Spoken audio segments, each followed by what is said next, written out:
You don't need to stop thinking about the good times you had with your ex. Those memories are not a lie, and they shouldn't be erased or forgotten.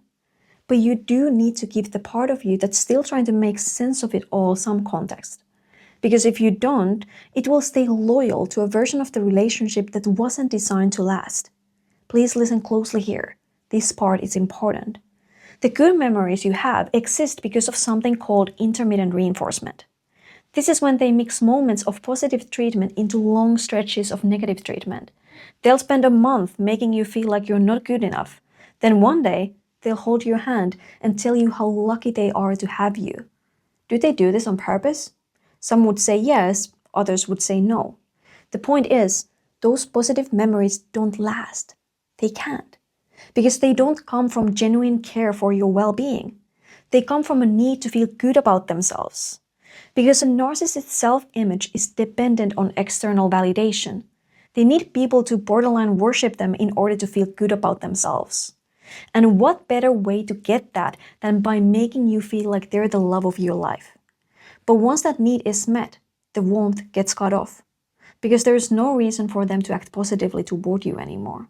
This is why it's so important to add context to the good memories you have. They're not evidence of who they could have been if you just had done X, Y, or Z.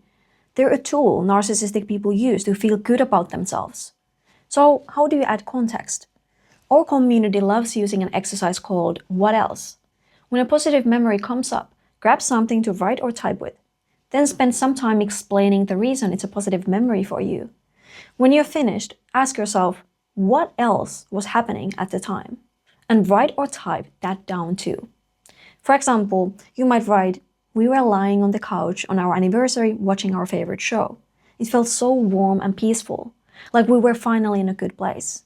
Then you ask, what else was happening at the time?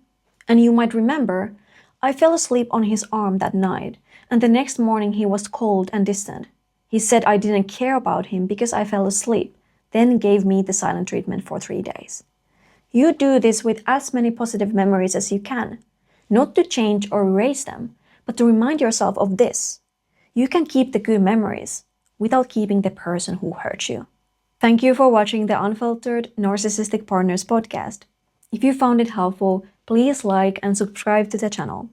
My name is Juliana, your guide to overcoming the effects of narcissistic abuse, and I can't wait to connect with you in a future episode.